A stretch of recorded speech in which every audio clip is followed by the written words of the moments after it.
The war in Ukraine, the biggest conflict in Europe since World War II, has now entered into its fourth year of devastation. And after all of this time since the Russian army first launched its all-out invasion, Ukraine now stands in the most precarious position it's been in since the war's early opening days.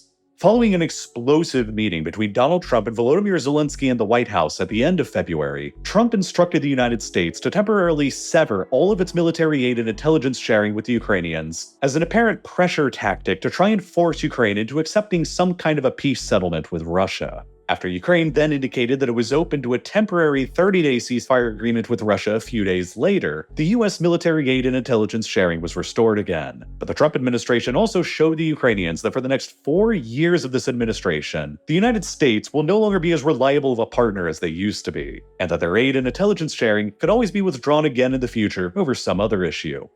During those 6 days, when American intelligence sharing to Ukraine was halted, the Russians and their North Korean allies managed to make enormous tactical breakthroughs against Ukraine's occupied area in Russia's Kursk province, threatening to encircle around 10,000 of Ukraine's most elite soldiers in the Kursk theater in the process, and prompting high-level calls within the Ukrainian military to abandon the Kursk operation before it became too late. If the worst indeed comes to pass for Ukraine and they are forced to abandon their hold in Kursk because of this, those 6 days of halted American intelligence sharing with Ukraine may have just cost them their biggest bargaining chip that they had acquired during the entire war, because Ukraine had been hoping to exchange their occupied territory in Kursk for Russian-occupied territory in Ukraine. If they end up losing all of it, Ukraine will be placed into an even worse negotiating position than they were in beforehand, with no occupied Russian territory left to exchange for any occupied Ukrainian territory. The past 3 years of total war resisting Russia's invasion have wrought absolutely horrific costs upon Ukrainian society. Near the 3-year anniversary mark of the invasion in February of 2025, President Zelensky himself claimed that more than 46,000 Ukrainian soldiers have been killed in action since the invasion began, an almost certainly optimistic count. The Wall Street Journal published a claim in September of 2024 that as many as 80,000 Ukrainian soldiers have been killed during the war and another 400,000 others wounded, while The Economist published a similar report in November of 2024, which concluded somewhere between 60,000 and 100,000 killed and 400,000 wounded. If those reports from the Wall Street Journal and The Economist are even remotely accurate, it indicates that nearly 1 in every 20 fighting-age men in Ukraine have been either killed or wounded during the invasion over the past 3 years. An absolutely grisly statistic.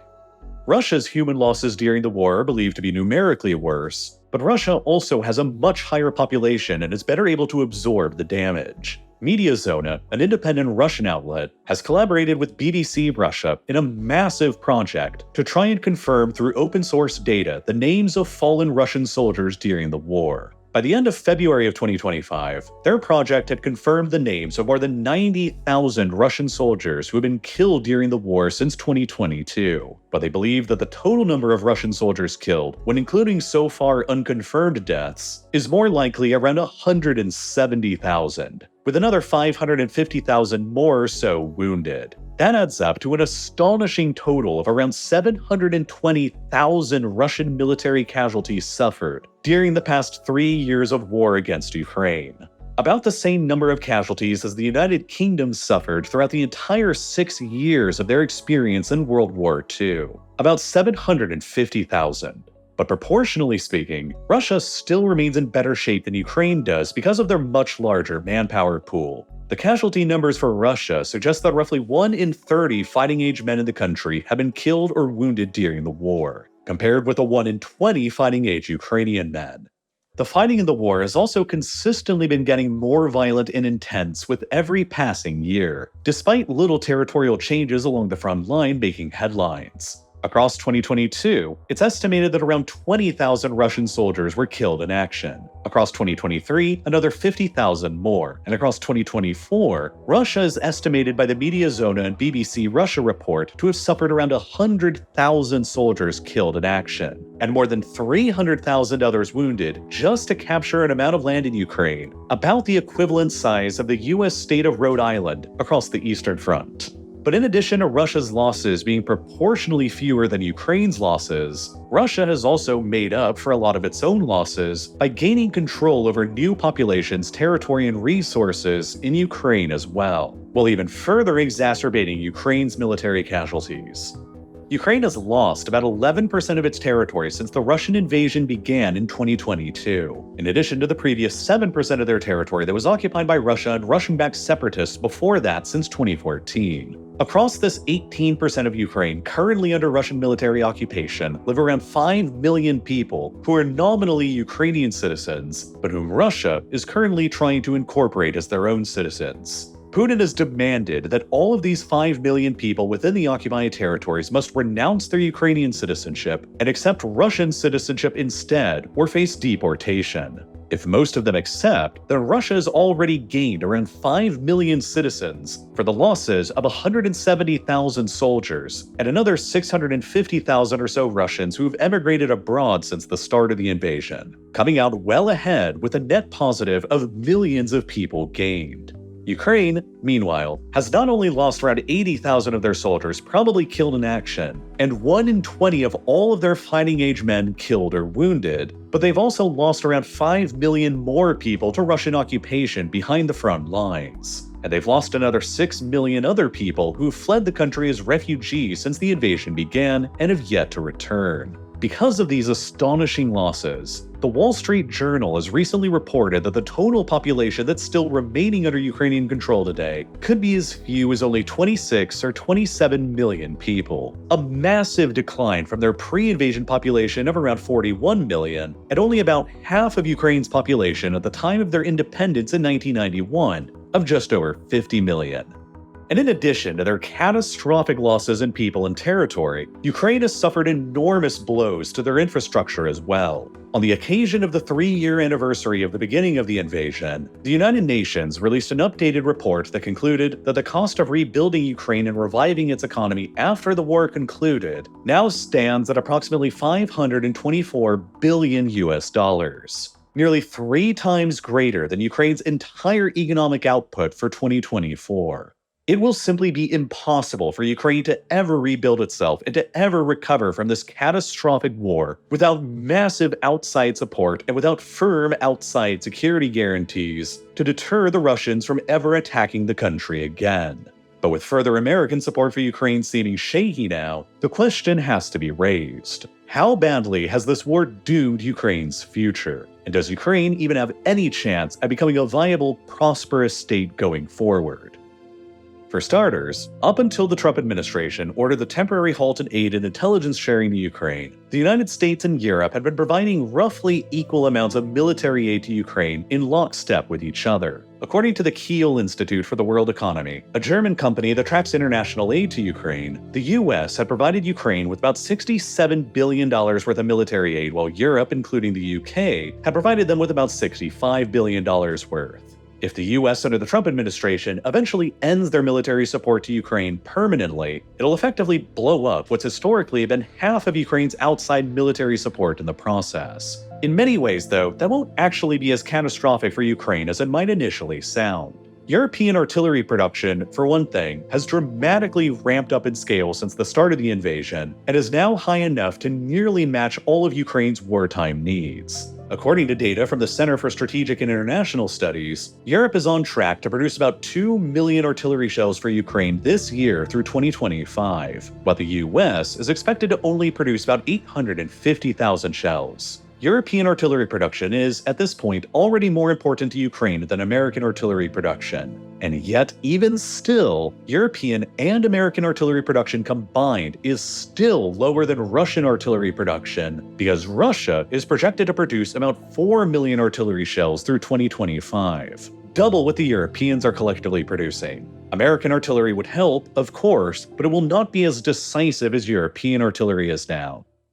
Moreover, the most important weapon in this war has evolved away from artillery in the opening days to drones today, and Ukraine is almost entirely self-sufficient in drones now. By some estimates, explosive first-person view or FPV drones now account for around 70% of Russian casualties on the battlefield, and more than 90% of the drones that Ukraine is currently deploying on the front lines are being built domestically within Ukraine by hundreds of state and private manufacturers. In 2024, the Ukrainians built 1.2 million of their own drones for use in the war, and in 2025, they're currently on track to produce around another 4 million more drones all on their own. The Europeans can also help aid Ukraine's drone production even further, by offering to help them with manufacturing engines for long-range and bigger payload capacity drones at a much higher rate. So here again, the halt in US military aid would not be especially catastrophic for Ukraine's drone war. But one major piece of US military aid that would be effectively impossible for Ukraine and Europe to replace is America's advanced anti-air systems, especially their Patriot surface-to-air missile system.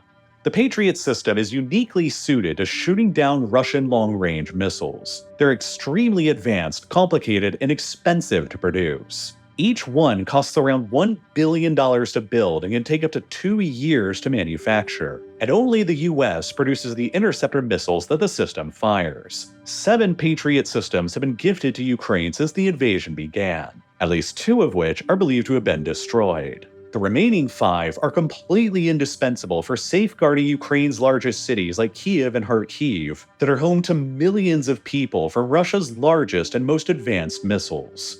Ukraine uses a complex mishmash of various different anti-air systems to intercept missiles, rockets, and drones. But it's only the Patriot system that is so routinely capable of shooting down the most advanced of Russia's missiles. Europe has their own anti-air systems that they could supply to Ukraine, of course, but none of them are considered to be as capable or as advanced as the Patriot system is. If the US permanently halted the flow of military aid to Ukraine, this would probably be the biggest consequence. Without resupplies of the Patriot's interceptor missiles, Ukraine's surviving Patriot systems will eventually run out of them, and that'll expose Ukraine's major cities and infrastructure to Russian missile attacks in a way that they haven't really been before in this war, which could end up leading to further Ukrainians deciding on leaving the country and exacerbating Ukraine's demographic and economic problems even further.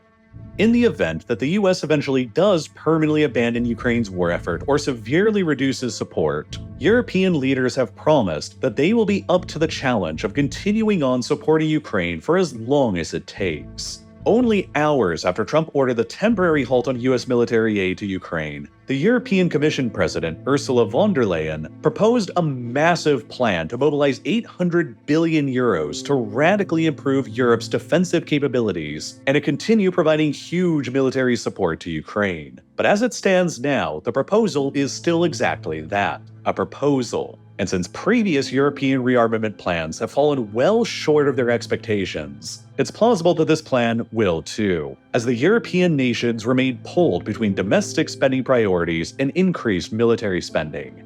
Despite the strong words and the grand plans that are coming out of Europe, Europe remains deeply conflicted on Ukraine beneath the surface. The EU, for example, after more than 3 years of total war in Ukraine, is still somehow buying more energy resources from the Russians than the value of the aid that they're giving to Ukraine.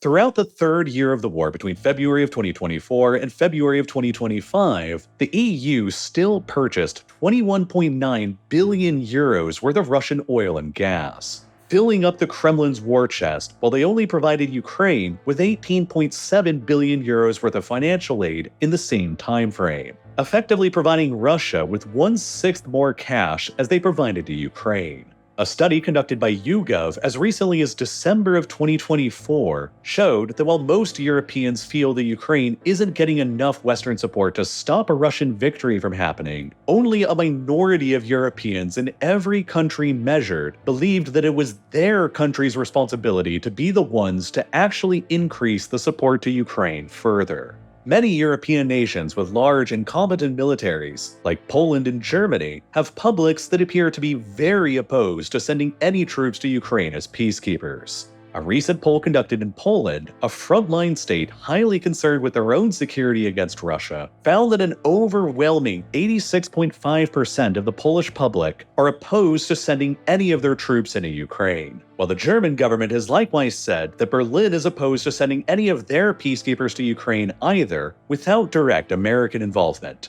which seems highly unlikely under the Trump administration. That eliminates 2 out of Europe's top 5 military spenders from any peacekeeping duties in Ukraine, leaving really only the UK and France who have publicly stated that they would be willing to contribute to a Ukraine peacekeeping force after the war is concluded.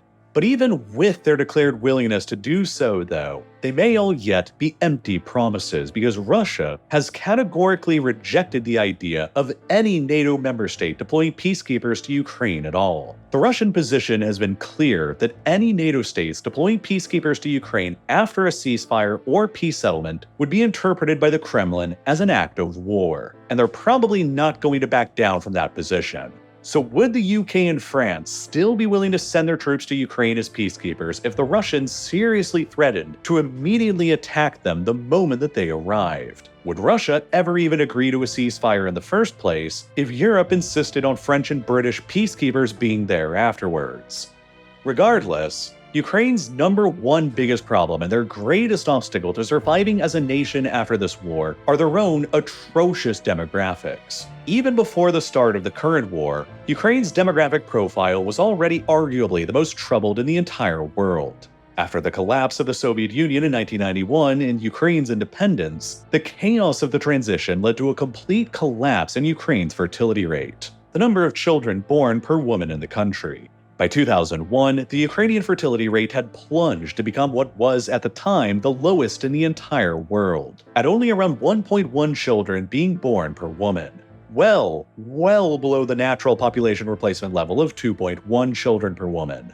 While Ukraine's fertility rate has modestly recovered since then, it has never increased to even more than 1.5 children per woman since then. And the last time in history that Ukraine's fertility rate was ever at or above the replacement rate was all the way back in 1964. More than 60 years ago now.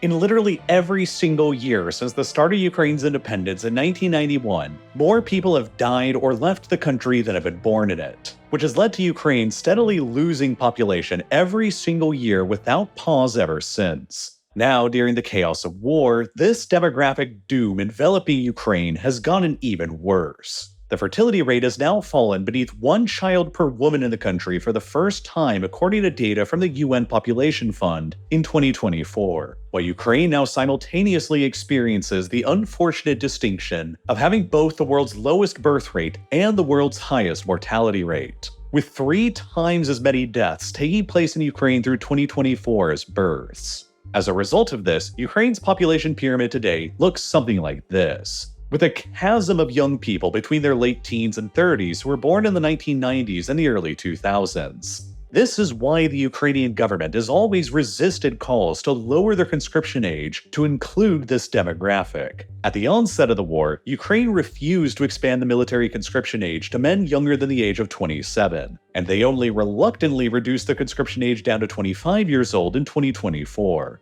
Throughout the entire war, Ukraine has never forcibly conscripted from the manpower pool that would normally provide the nation with its very best soldiers, young men between 18 and 24, because they are literally the smallest age cohort in Ukraine today. To call them all up for war en masse would risk annihilating Ukraine's considerably smaller younger generation, which could doom Ukraine's ability to ever recover from the war permanently.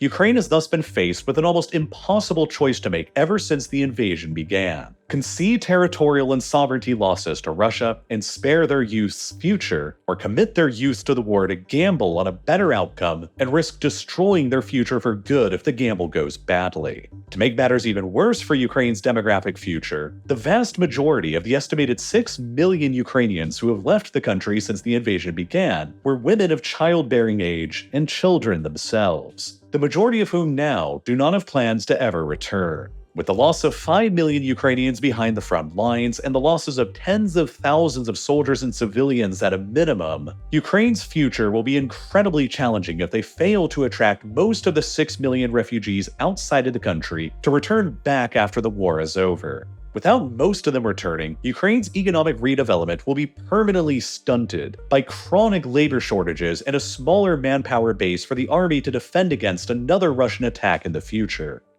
This is Ukraine's single biggest problem for its future, and the issue from which all other problems stem.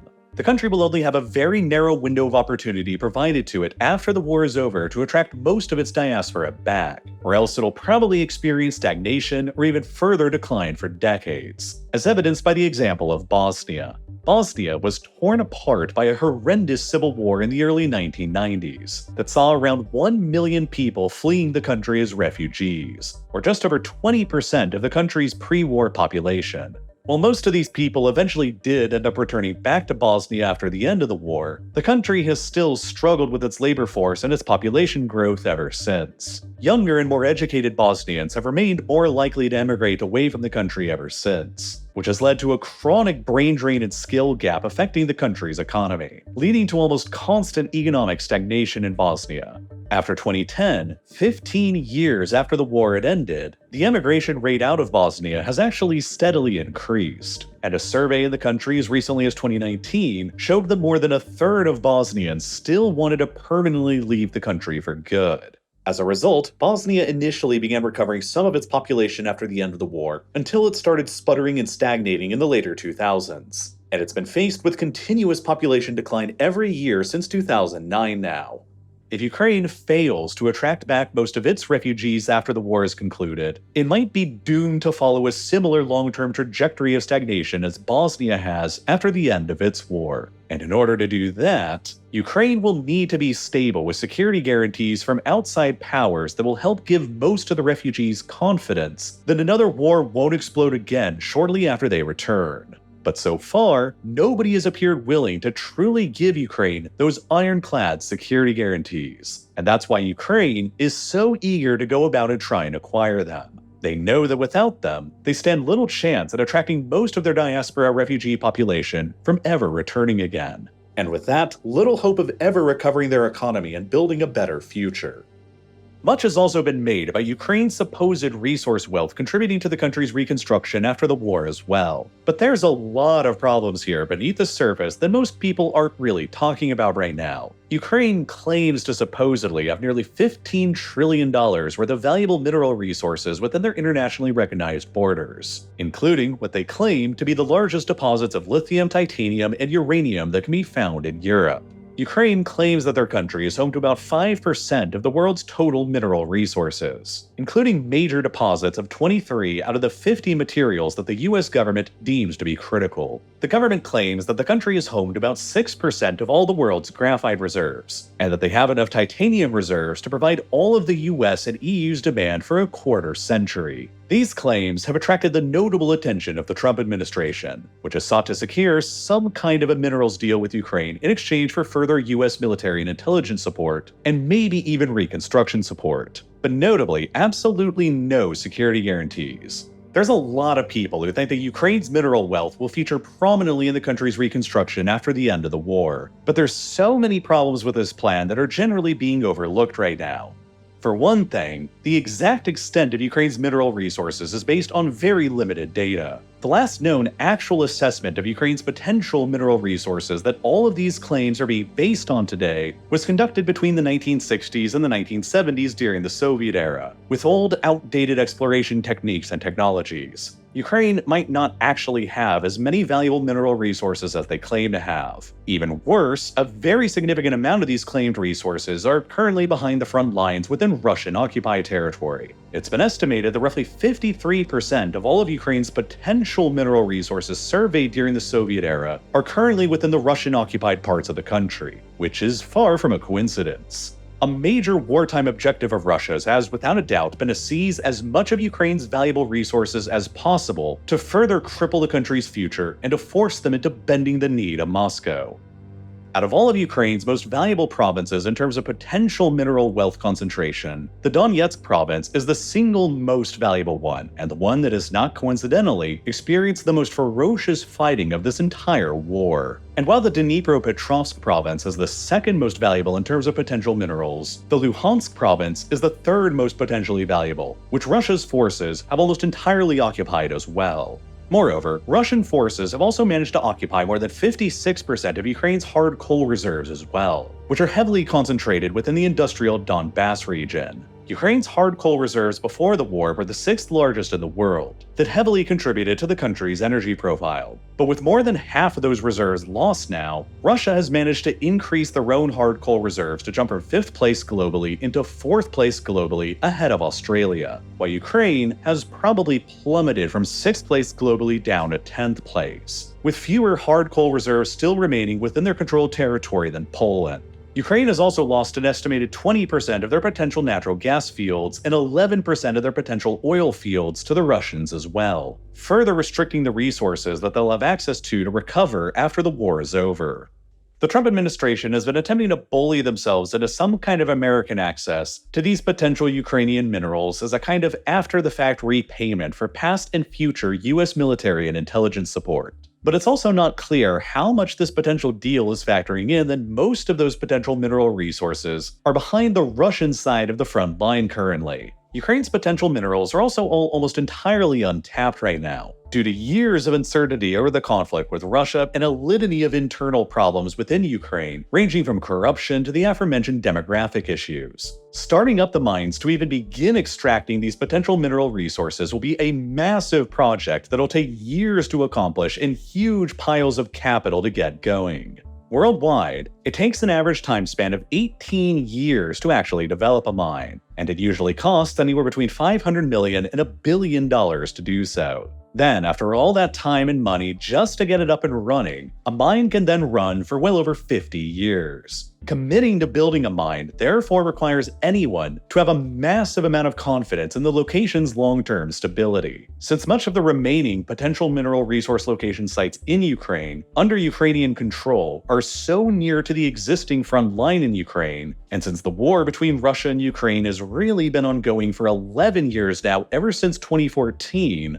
even if a ceasefire is managed to be reached, will any potential investors actually be that confident in going in to build out these mines? Will anyone be confident enough in the war actually being over for good to risk billions of dollars in investment? Ukraine's ability to actually fully exploit these potential minerals is further undermined by the country's probable labor shortages that it'll experience after the war because of their catastrophic demographic issues. And then, to still make the situation somehow even worse, you have to realize that mining is also just an extremely energy-intensive activity to perform. Worldwide, the mining industry alone takes up around 38% of global industrial energy usage every year, while it further takes up about 15% of total global electricity consumption. And Ukraine's electricity infrastructure has been catastrophically damaged by this war. Russian forces have carried out more than 1,000 documented attacks against Ukraine's power grid since the invasion began, with the attempt to destroy as much of it as possible. While several of Ukraine's most important power and substations have also been directly occupied by the Russians as well.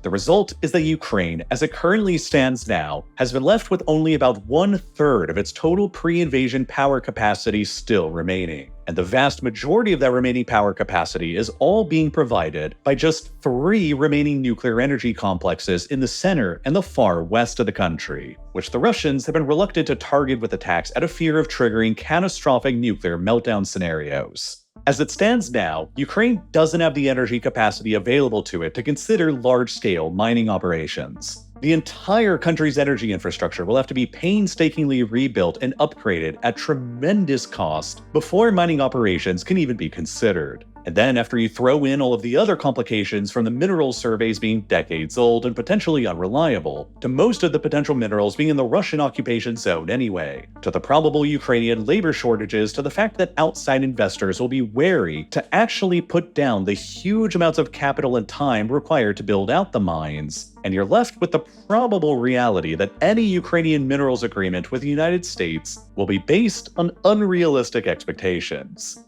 Hundreds of billions of dollars will need to be provided to Ukraine just to rebuild the country back up to its state before the invasion. And without any firm outside security guarantees to Ukraine, there will always be the significant risk that after a ceasefire, Russia will just decide to invade Ukraine again when they sense that the time is right. A fear that will permanently hang over Ukraine's head like a specter that'll drive away any hope of significant foreign investment, any hope of large numbers of their refugees ever returning, and any hope of Ukraine ever being able to recover. But so far, it doesn't seem like anybody is going to be willing to give those vital firm security guarantees to Ukraine. Because deep down, everybody knows that Russia has never and will never abandon their long-term maximalist objectives towards Ukraine. Throughout this entire process of back-and-forth discussions on Ukraine's future between the Ukrainians, the Americans, and the Europeans, Russia's stated ultimate objectives towards Ukraine have never shifted a single time. So far, their demands for ending the war have basically remained the same since before the war even began in 2021. Russian officials still insist that because the provinces of Kherson, Zaporizhia, Donetsk, and Luhansk have been declared to be annexed into the Russian Federation, the Russian constitution is clear that Russia can never compromise on what they view to now be their territorial integrity. Since all of these provinces are now viewed as being core integral parts of Russia, Russia insists that they cannot legally agree on freezing the front lines as they currently stand, since doing that would leave significant amounts of these provinces beyond their control. Instead, Russia continues to demand that to even consider peace, Ukraine must fully withdraw from all of the territories of these provinces that they still control, even though Russian forces have never managed to take them through force. To do so, Ukraine would surrender their entire heavily fortified front line and approximately 21,700 square kilometers of their territory that they still control, about equivalent to surrendering territory the size of Slovenia.